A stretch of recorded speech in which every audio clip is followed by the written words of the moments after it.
नमस्कार। एक और टिप्पणी के साथ मैं अतुल चौरसिया। सर्दियां हस्तिनापुर के आसमान में घिर आई थी, लेकिन प्रदूषण उनके ऊपर मोटी मोटी परत में चढ़ा हुआ था।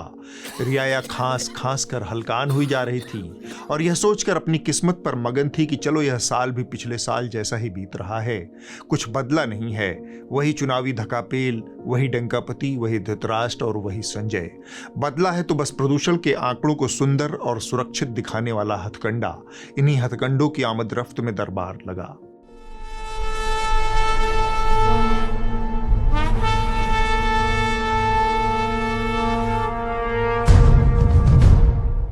धृतराष्ट्र भी प्रदूषण की चपेट में थे, नजला हावी था। बलगम की समस्या गंभीर हो गई थी। एक हकीम ने उन्हें लौंग और लहसुन से बना काढ़ा पीने की सलाह दी थी, शहद स्वादानुसार। धृतराष्ट्र दरबार में बैठे वही काढ़ा धीरे धीरे सुड़क रहे थे। इसी प्रक्रिया में उन्होंने गले को खंखार कर साफ किया। सेवक पीकदान ले आया, धृतराष्ट्र ने थूक दिया।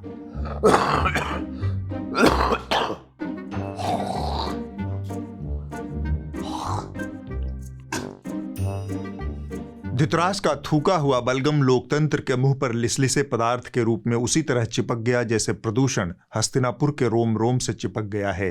धृतराष्ट्र ने संजय से आर्यावर्त का सूरत हाल जानना चाहा। संजय ने जवाब दिया, महाराज, नंगी आंखों से सब कुछ धुंधला दिख रहा है, अब आंखों में धूल झोंकने की जरूरत ही नहीं है। और फिर संजय ने एक वृत्त चित्र चला दिया। आप ये कैसे कह देंगे कि पानी फेंकने से AQI कम हो जाता है कभी? पानी फेंकने से AQI कम हो जाता है कभी? यह सुनते ही धृतराष्ट्र के तन बदन में अंगारे फूटने लगे।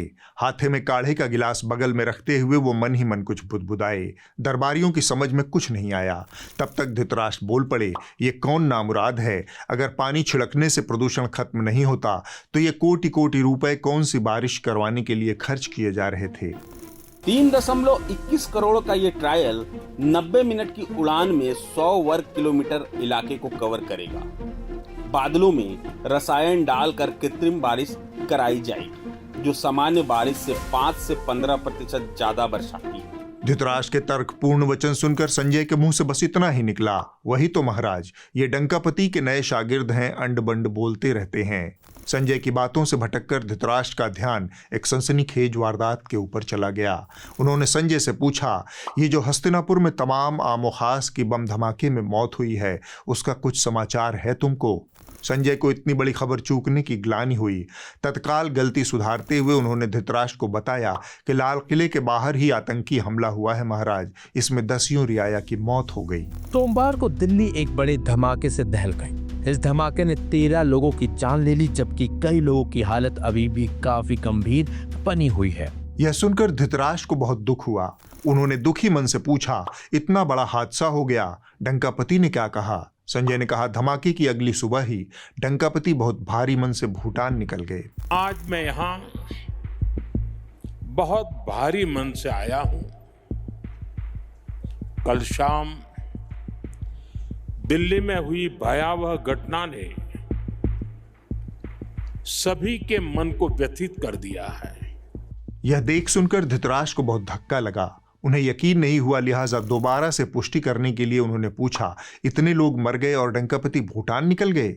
संजय ने कहा, वो क्या है महाराज कि मन का भारी होना जरूरी है, भारी मन से विदेशी दौरा भी जरूरी है। धमाके के पीड़ितों से तो बाद में भी मिला ही जा सकता है, वो कहाँ भागे जा रहे हैं? यहीं अपने देश में तो पड़े हैं, जब चाहे वापस आकर मिल सकते हैं। लिहाजा डंकापति जब भारी मन से भूटान से लौटे, तब जाकर उन्होंने घायलों की खोज खबर ली।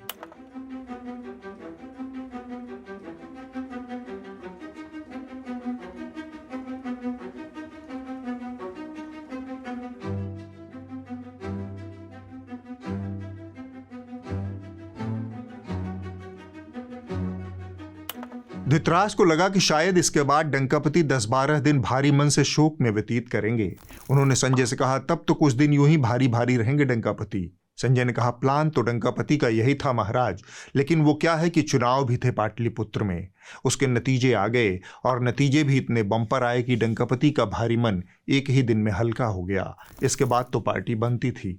जोड़ी मोदी या नीतीश जी के हिट होई, जोड़ी मोदी या नीतीश जी के हिट होई, जोड़ी मोदी या नीतीश जी के हिट होई।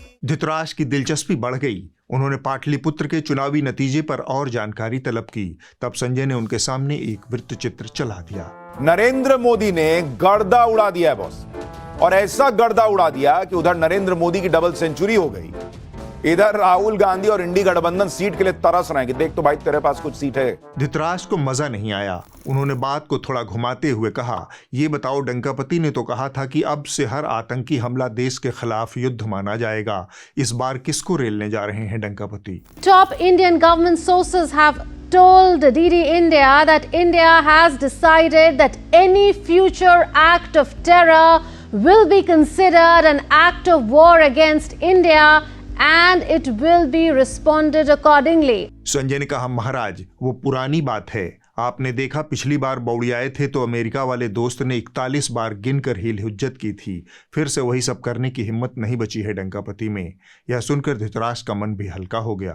वो उठे और अंतःपुर को चले गए। धृतराष्ट्र संजय संवाद में इस हफ्ते बस इतना ही। अब पेश है दो दोस्तों की कहानी।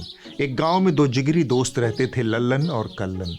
लल्लन गांव का सरपंच था, कल्लन उसके हर ऐब हर खोट को खरा सोना बताने वाला चेला।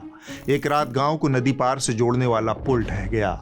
यह वही पुल था जिसका उद्घाटन लल्लन मियाँ ने 2 महीने पहले किया था। लोग घबरा कर दौड़े दौड़े लल्लन के पास पहुंचे। अरे लल्लन मियाँ, गजब हो गया, आने जाने का रास्ता ही खत्म हो गया। लल्लन मियाँ कुछ कहते उसके पहले ही कल्लन धोती चढ़ाकर बोल पड़ा, अरे भैया, ये संकट नहीं, ईश्वर की कृपा है। लोग हक्के बक्के उसका मुंह देखने लगे। एक ने पूछा, ये कैसी कृपा हुई कल्लन भाई? कल्लन ने समझाया, जरा सोचिए, दिन में पुल टूटता तो बड़ी संख्या में लोग और जानवर इसकी चपेट में आकर मारे जाते, मगर देखिए यह रात में गिरा ताकि सबकी जान बच जाए। यह तो पुल ने बलिदान किया है अपना आप लोगों के लिए। लल्लन उसकी कथावाचन प्रतिभा पर मुग्ध होकर उसे निहारे जा रहा था। कल्लन बोले जा रहा था, इसके अलावा टूटा हुआ पुल आपको याद दिलाएगा कि जिंदगी में हर राह आसान नहीं होती। पुल टूटा है ताकि आप सब जीवन में नई राहें खोजने की कला सीख सकें। इस कहानी का गांव आज का भारत है। लल्लन इस देश की सरकार है और कल्लन इस देश का दरबारी हुड़कचुल्लू मीडिया। सरकार और मीडिया की बेशर्म जुगलबंदी ऐसी ही है कि दुर्घटना चाहे जितनी भी बड़ी हो, भोंपू हमेशा एक ही राग में बजता है, राग दरबारी। दिल्ली में लाल किले के बाहर हुए बम धमाके के बाद भी दरबारी मीडिया यही काम करता रहा। 10 नवंबर की शाम लाल किले के बाहर एक कार में धमाका हुआ। इस धमाके में 13 लोगों की मौत हो गई और दर्जनों लोग घायल हुए। अब इस धमाके का दायरा और बढ़ चुका है। सुरक्षा एजेंसियों का दावा है कि इस धमाके से पहले ही उसने इस धमाके के तार खोज लिए थे और उनसे बड़ी मात्रा में विस्फोटक हरियाणा के फरीदाबाद जिले से जब्त कर लिए थे। पिछले कुछ दिनों से फरीदाबाद पुलिस, हरियाणा पुलिस और जेएनके पुलिस का एक जॉइंट ऑपरेशन जारी था और ये अभी भी जारी है। मैं बताना चाहूंगा, ऑपरेशन अभी भी जारी है, जिसके अंतर्गत एक एंटी टेरर मॉड्यूल पे काम करते हुए हमारी दोनों की जॉइंट टीम ने यहाँ पे जो है काम किया, जिसके अंदर एक एक्यूज को पहले यहाँ से पकड़ा गया था जिसका नाम है डॉक्टर मुजम्मिल, और इसमें आगे कार्रवाई करते हुए जो है कल जो है रेड्स की गई और जिसमें रेड्स के दौरान यहाँ पे लगभग 360 kg के आसपास इनफ्लेमेबल मटेरियल है जो कि संभावित अमोनियम नाइट्रेट है। मैं क्लियर करना चाहूंगा कि इट इज नॉट आरडीएक्स। आनन फानन में यह विस्फोटक कश्मीर की राजधानी श्रीनगर पहुंचा दिया गया। वहां नौगाम पुलिस थाने में इस विस्फोटक में धमाका हो गया। इसमें 9 और लोगों की मौत हो गई। श्रीनगर के नौगाम पुलिस स्टेशन में बड़े धमाके में अब तक 9 पुलिसकर्मी शहीद हो गए हैं और लगभग 30 से अधिक घायल हैं। थाने के अंदर 360 किलोग्राम अमोनियम नाइट्रेट सुरक्षित सील करने की प्रक्रिया के दौरान कथित रूप से गलत हैंडलिंग की गई। यह सामग्री एक मजिस्ट्रेट की मौजूदगी में सील की जा रही थी। जब देश के सबसे सुरक्षित इलाकों में से एक लाल किले के बाहर इतना बड़ा धमाका हो गया, जब इतनी बड़ी संख्या में लोगों की मौत हो गई, पत्रकारों का स्वाभाविक सा काम था कि वो सरकार और सुरक्षा एजेंसियों से सवाल पूछते। आखिर कैसे कभी पहलगाम में आतंकी हमला और अब देश की राजधानी में इतने बड़े पैमाने पर आतंकी हमला हुआ, इसमें इतनी संख्या में लोगों की मौत हो गई। लेकिन इस देश के तमाम हुड़कचुल्लू मीडिया ने यह सब सवाल नहीं पूछा। उसने देश को बताया कि यह सुरक्षा एजेंसियों की सफलता है, सरकार की मुस्तैदी का नतीजा है। आतंकवादी चारों तरफ से घिर चुके थे, इसलिए पैनिक अटैक कर दिया। इस तरह अब तक जो आतंकी हमले सरकार और सुरक्षा एजेंसियों की नाकामी मानी जाती थी, वो इस सरकार की सफलता के तौर पर प्रचारित की गई। डॉक्टर उमर फिदाई अल फलाह यूनिवर्सिटी का डॉक्टर जिसने पैनिक अटैक कर दिया था ना, पकड़े जाने के डर से लाल किले मेट्रो स्टेशन के पास बीच सड़क पर धमाका कर दिया था। आतंकियों ने साजिशें तो बहुत की, लेकिन नरेंद्र मोदी के रहते हर साजिश नाकाम हुई और इसलिए जब दिल्ली में ब्लास्ट हुआ, पैनिक में ही हुआ लेकिन हुआ। आतंकवादी पैनिक में आ गए। जो आतंकवादी बच गए थे, जो बाहर थे, जो अभी तक पकड़े नहीं गए थे वो घबराहट में आ गए, वो पैनिक में आ गए और उसकी वजह से इधर उधर भाग रहे थे और इसी दौरान ये विस्फोट हुआ। सूत्रों के हवाले से खबर ये भी है कि हमलावर ने जल्दबाजी में घबराहट में विस्फोट किया और ये बॉम्ब पूरी तरह से विकसित नहीं था, जिसके कारण इसका असर काफी सीमित रहा। लाल किले के करीब कार में जो धमाका हुआ वो पैनिक अटैक था।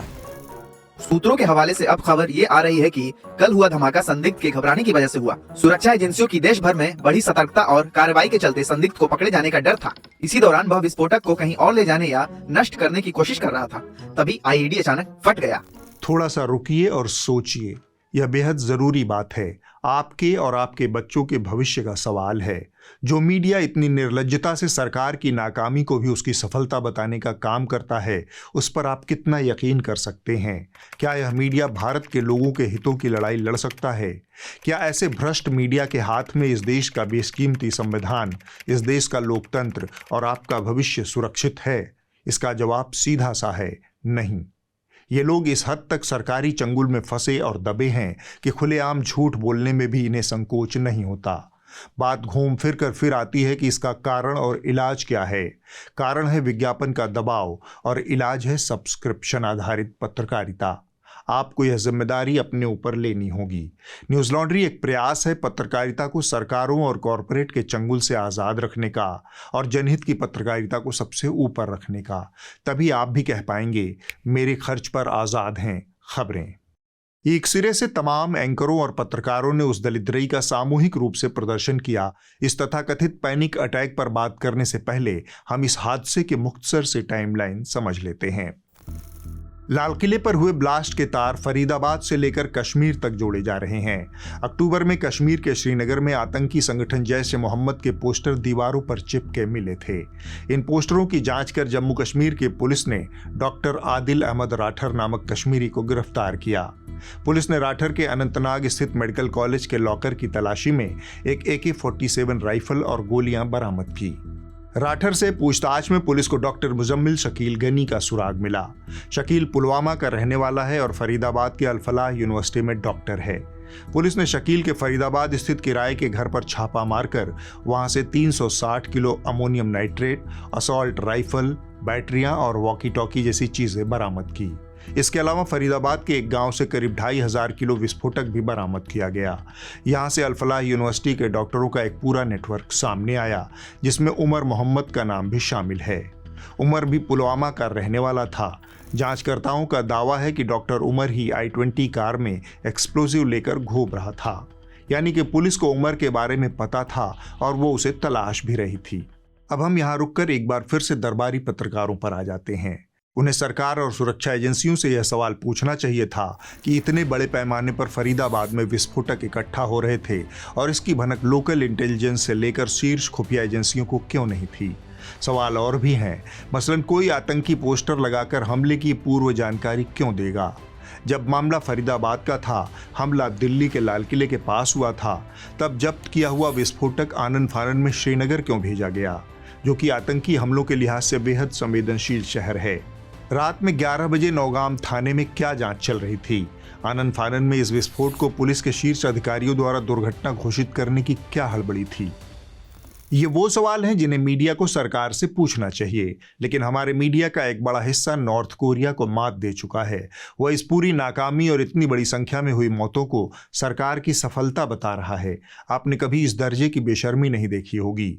मोदी सरकार की नाकामियों को सफलता में तब्दील करने वाले इस मीडिया ने इस भयावह घटना को भी अपने पसंदीदा टाइम पास हिंदू मुस्लिम बकैती में तब्दील कर दिया। कोई इसे MBBS जिहाद बता रहा है, तो कोई बता रहा है कि असली टारगेट तो हिंदू मंदिर था। मिलिए डॉक्टर्स की इस पूरी टीम से जो काम कर रही थी आतंक का। डॉक्टर के भेष में आतंकवादी हैं। कैसे देश में MBBS जिहाद किया जा रहा है। यहाँ पर ये ब्लास्ट हुआ है, गौरी शंकर मंदिर यहाँ है, यहाँ पर जैन मंदिर है और गौरी शंकर मंदिर का एक हम आपको इनसेट इमेज भी दिखा रहे हैं। गौरी शंकर मंदिर देखिए, दिल्ली के चांदनी चौक में मौजूद गौरी शंकर मंदिर भी इन आतंकवादियों के निशाने पर था, टारगेट पर था। ये एंकर आपको नहीं बताएंगी कि जिस जगह पर ब्लास्ट हुआ वहां मंदिर, मस्जिद, गुरुद्वारा सब एक ही लेन में है। गौर कीजिए कि क्यों दरबारी मीडिया एक सुर से आतंकवादियों की हड़बड़ी में गड़बड़ी वाली थियरी गा रहा था। दिलचस्प बात यह है कि महज 6 महीना पहले ही पाकिस्तान से लड़ चुकी सरकार इस बार पाकिस्तान का नाम तक नहीं ले रही है, न ही इस एक्ट ऑफ टेरर को खुलकर टेरर अटैक बता रही है। अब जब सरकार इस रायते को समेट नहीं पा रही है, तब उसकी मदद के लिए लगुआ भगुआ एंकर और चैनल वाले उतर आए हैं। यही वजह है कि वो दिन रात पैनिक अटैक चिल्ला रहे हैं। हर वक्त सांप्रदायिक नफरत फैलाकर जहर घोलने वाले मुद्दों की ताक में बैठे न्यूज नेटवर्क रिपब्लिक भारत के मुखिया अर्नब गोस्वामी ने चिल्ला कर लाल किले के पास हुए ब्लास्ट को सनातन के खिलाफ षड्यंत्र और सैकड़ों हिंदुओं को मारने की साजिश बताया। हमारे सनातन के खिलाफ ये षड्यंत्र क्यों है? तब तक हम नहीं कहेंगे ये सनातन के खिलाफ षड्यंत्र है। व्हाइट कॉलर क्या व्हाइट कॉलर? जिहादी बोलिए, इस्लामिस्ट बोलिए, इस्लामिस्ट खुलकर बोलिए, इस्लामिस्ट। ये सैकड़ों हिंदुओं को मारना चाहते थे। आतंकी हमले पर सरकार से सही सवाल न पूछकर हिंदुओं के खिलाफ षड्यंत्र का फर्जीवाड़ा फैलाने वाले अर्नब शायद ये भूल गए हैं कि इस धमाके में मरने वालों में मोहसिन, नोमान और जुम्मन के नाम भी शामिल हैं। ये उन 13 अभागे लोगों में शामिल हैं जिनसे बम ने फटने से पहले उनका धर्म नहीं पूछा था। अब बात करते हैं नोएडा फिल्म सिटी की नंबर 1 बैरक आज तक की। यह चैनल खुद को नंबर 1 होने का तमगा क्यों देता है, यह सारे लोग उस वक्त जान गए जब इसकी सुपरस्टार एंकरा अंजना ओम कश्यप ने लीजेंडरी फिल्म अभिनेता धर्मेंद्र को जीते जी श्रद्धांजलि दे डाली। सबसे ज्यादा 98 हिट फिल्में धर्मेंद्र जी के ही नाम पर थी। एक्टर धर्मेंद्र अब नहीं रहे। यही हाल न्यूज 18 वाली रूबिका लियाकत का भी रहा। वेटरन एक्टर धर्मेंद्र हमारे बीच नहीं रहे। 89 साल के धर्मेंद्र का इंतकाल हो गया है। इनकी इस फर्जी खबर का असर ये हुआ कि तमाम प्रतिष्ठित लोगों ने भी धर्मेंद्र को श्रद्धांजलि दे डाली। लोकप्रिय फिल्म अभिनेता श्री धर्मेंद्र जी का निधन अत्यंत दुखद एवं कला व फिल्म जगत की अपूरणीय क्षति है। उन्हें विनम्र श्रद्धांजलि। दिग्गज अभिनेता और पूर्व सांसद श्री धर्मेंद्र जी के निधन से अत्यंत दुखी हूँ।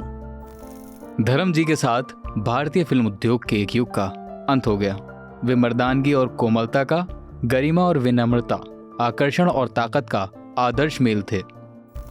सालों साल देश के चित्रपट के आकाश पर चमचमाए धर्मेंद्र जी का जमीन से जुड़ा सादगी भरा आकर्षक व्यक्तित्व और उनका सहज अभिनय हमेशा याद किया जाएगा।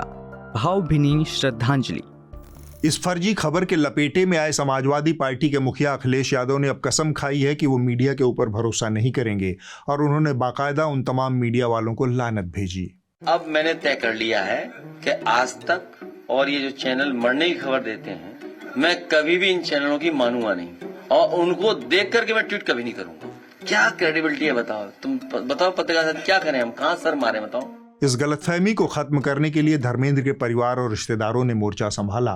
सोशल मीडिया के माध्यम से जानकारी आई कि धर्मेंद्र का इलाज जारी है। जो कुछ हो रहा है वह माफी के लायक नहीं है। जिम्मेदार चैनल ऐसे व्यक्ति के बारे में झूठी खबरें कैसे फैला सकता है जिनकी सेहत में सुधार हो रहा है?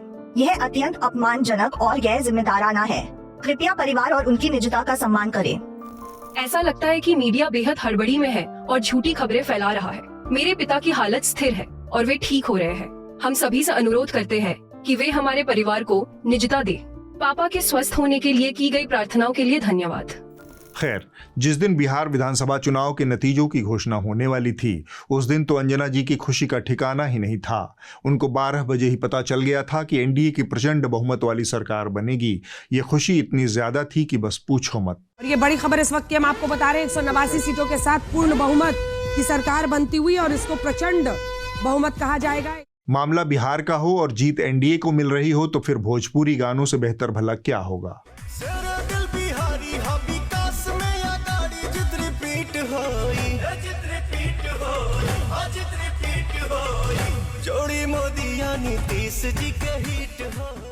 पूरे दिन पूरे देश को इसी गाने से बिहार को परोसा गया और हद उस वक्त हो गई जब बिहारी व्यंजनों का आनंद उठाते हुए बैगन का चोखा और लिट्टी के जरिए बिहार की राजनीति को डिकोड किया जाने लगा। दिलचस्प बात यह है कि लिट्टी चोखा पर टूट पड़े हैं कौन कौन? मैंने लिट्टी चोखा और मखाने की खीर जो लाजवाब है, ये मैंने आते ही सबसे पहले सब कुछ थोड़ा थोड़ा सैंपल किया। मतलब जिस तरह से पूरे बिहार के एक एक क्षेत्र ने वोट डाला है और अच्छी तरह से डाला है, बम्पर वोटिंग, अब बम्पर खाने की बारी है। हमारे आलू का भरता है यहाँ पर बहुत शानदार है, और ये फिक्स्ड है, हम लोग सब बैगन वाला भी चोखा, हाँ बहुत ही शानदार है।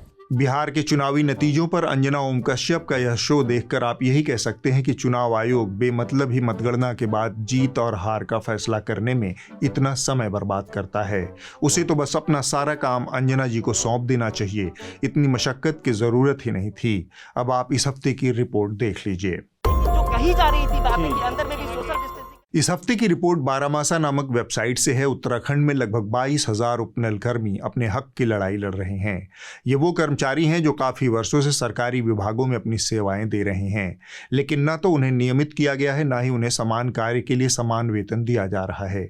ऐसे सैकड़ों कर्मियों ने देहरादून के परेड ग्राउंड में उत्तराखंड सरकार के खिलाफ प्रदर्शन किया। मेरे पास हस्बैंड भी नहीं है, मेरे को 16-17 हज़ार रुपये तनख्वाह मिलती है। इसमें मेरे बच्चों की फीस है, इसमें मेरी सास का खर्चा है, इसमें मेरा खर्चा है, किराए का खर्चा है। अब ये बताओ, ये 15-16 हज़ार में हम क्या दे सकते हैं? जब बेरोजगार संगठन के 6 दिन का धरना यहाँ पे चला, सरकार ने उनका भी विरोध किया। सरकार ने उन्हें कई जिहादी बना दिया। दुर्भाग्य है कि आज 60 साल नौकरी करने के उपरांत भी कर्मचारियों की पेंशन बंद की जाती है। अगले हफ्ते होगी एक और टिप्पणी। नमस्कार।